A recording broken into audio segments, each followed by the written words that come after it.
Hello friends, आज का जो टॉपिक है वो सिंधु नदी का जो जल है वो भारत से पाकिस्तान में नहीं भेजा जाएगा, इसके ऊपर रोक लगा दी है।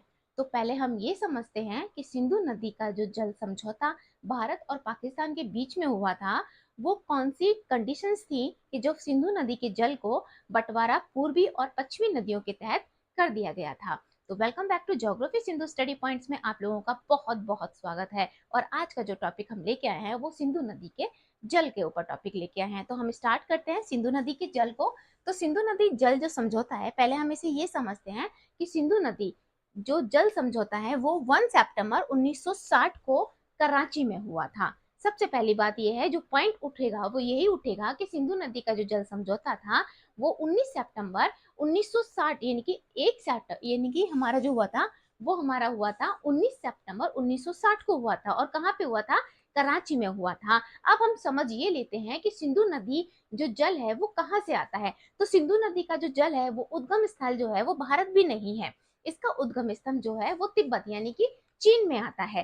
तो चीन में यानी कि मानसरोवर झील से सिंधु नदी का जो जल है वो, देखो मैं मैप लेके आई हूँ। सिंधु नदी का जो जल है वो मानसरोवर झील से निकलता हुआ भारत में कश्मीर से होता हुआ ये पाकिस्तान में पहुंचता है। और 5 नदियों के संगम से सिंधु नदी में जल प्रभावित होता है। यानी कि 5 नदियां कौन कौन सी हो गई? सतलज, व्यास, रावी, चिनाब और झेलम। ये हमारी 5 नदियां हैं जो सिंधु नदी में जाकर मिल जाती हैं। यानी कि 5 नदियों के संगम से ही हमारा भारत में पंजाब 5 नदियों के संगम से बना हुआ हमारा एक प्रांत है।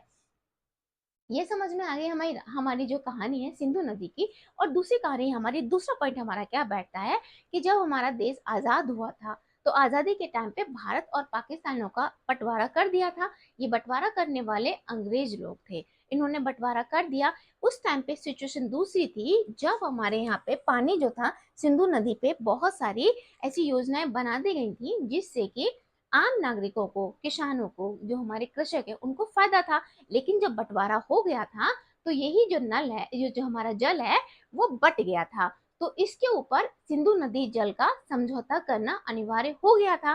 तो उस टाइम जो समझौता हुआ था, उस टाइम समझौता हुआ था भारत और पाकिस्तान के बीच में, क्योंकि बंटवारा 2 देशों में हो गया था। यानी हिंदुस्तान और पाकिस्तान 2 देश बन गए थे इंडिया को काट के। तो क्या हुआ था, भारत में जवाहरलाल नेहरू और पाकिस्तान में मोहम्मद अयूब खान ने इनकी संभाला था, इनकी अध्यक्षता की थी, एक तरीके से हम ये कह सकते हैं।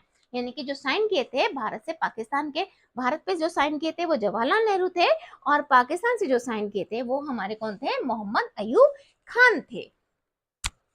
अब जब ये 19 सितंबर 1960 को कराची में जब सिंधु नदी समझौता हो चुका था तो इसकी अध्यक्षता किसने की थी? इसकी जो अध्यक्षता थी, इसमें जो बीच में आए थे वो विश्व बैंक आया था। यानी विश्व बैंक के मध्यस्थ थे, ये समझौता हुआ था। अच्छा, और ये समझौता प्रभावी कब हुआ था? ये समझौता प्रभावी हुआ था 1 अप्रैल 1960 को, ये समझौता प्रभावी हो गया था।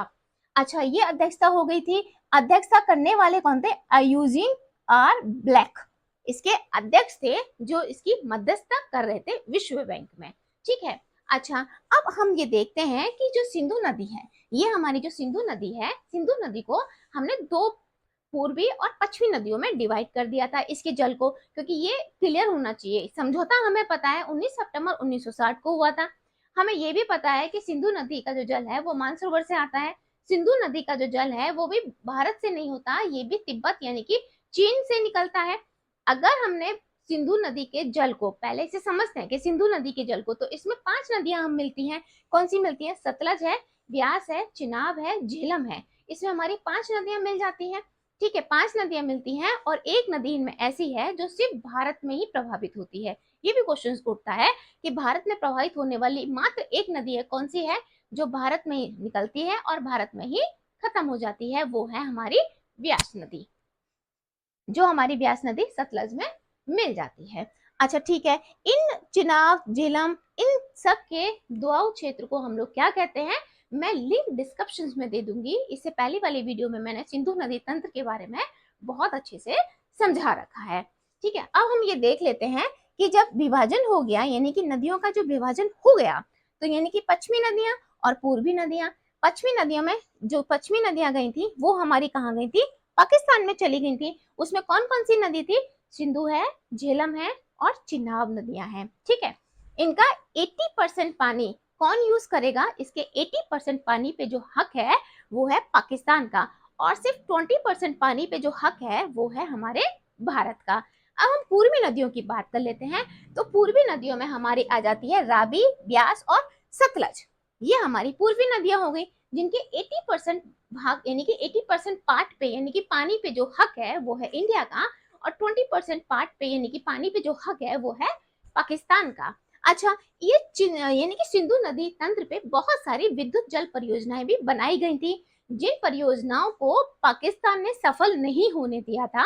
ये बहुत से कारणों से, उसमें कमियां जो भी कारणों से है ना, उन परियोजनाओं को भारत बनाता है, विकसित करता है, पर वो सफल नहीं हो पाती है। हमारा सिंधु जल समझौता बहुत टाइम से चलता हुआ आ रहा है, यानी कि 1960 से ये समझौता हमारा चलता हुआ आ रहा है।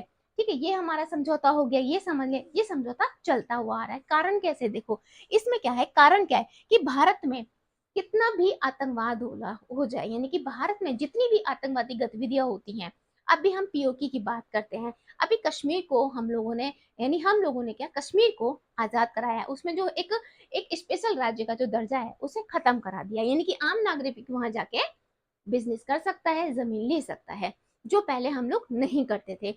इससे सब लोग बौखलाए हुए हैं, यानी कि कश्मीर वाले यानी पाकिस्तान वाले ये सोचते हैं कि कश्मीर पे हमारा हक है।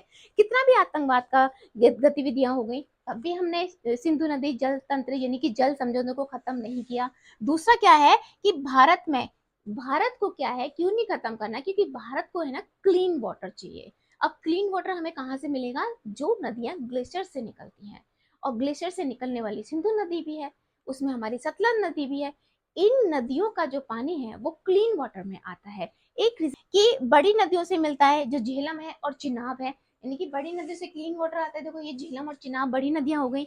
सतलज भी हमारी मानसरोवर झील के पास से ही निकलती है। ठीक है, अब क्या है, हमारी जितनी भी, अभी मैंने बताया था कि जितनी भी हमारी जल विद्युत परियोजना है, निर्माणाधीन जितनी भी परियोजनाएं होती हैं, पाकिस्तान उसमें कोई ना कोई कमी या कोई ना कोई रोक टोक की वजह से वो परियोजनाएं हमारी सफल नहीं हो पाती, उन पे रोक लग जाती है। ठीक है, अब किशन गंगा जल परियोजना हो जाती है। अब बदलते हालात में जल विद्युत परियोजनाओं में बाधा वो उत्पन्न कर देता है, लेकिन अब वो टाइम नहीं रह गया है कि जब भारत उसको हमेशा सपोर्ट ही करे, हमेशा क्या करे, अरे चलो छोड़ो, वहाँ की आर्थिक तंगी ऐसी है, वहाँ के लोग ऐसे हैं, उनको पानी देना चाहिए। हम यानी कि जो कल फैसला हुआ था, वो फैसला हुआ था कि सिंधु नदी के जल को पाकिस्तान में नहीं जाने देंगे। इसके बहुत सारे रीजन भी हो सकते हैं, क्योंकि सिंधु नदी का जो जल है वो भारत से तो आता ही नहीं है। वो जो जल है वो कहाँ से आता है? वो तिब्बत यानी कि मानसरोवर से निकलता है, और वो चीन का एरिया पड़ जाता है। तो इसमें बहुत सारी कूटनीति की जाएंगी, बहुत सारी राजनीतिक गतिविधियां होंगी, उसके बाद में क्या सिचुएशन होगी वो आगे आने वाला टाइम बताएगा। अभी सिर्फ इतना था कि सिंधु जल समझौता जो था, जो मेन पॉइंट था, वो मैंने आपको समझा दिया है कि सिंधु जल समझौता कैसे हुआ था, ये कि क्या चीज थी, क्या नहीं थी। अब एक और पॉइंट है कि 1965 और 1971 में भी भारत और पाकिस्तान के मध्य में युद्ध हुए थे।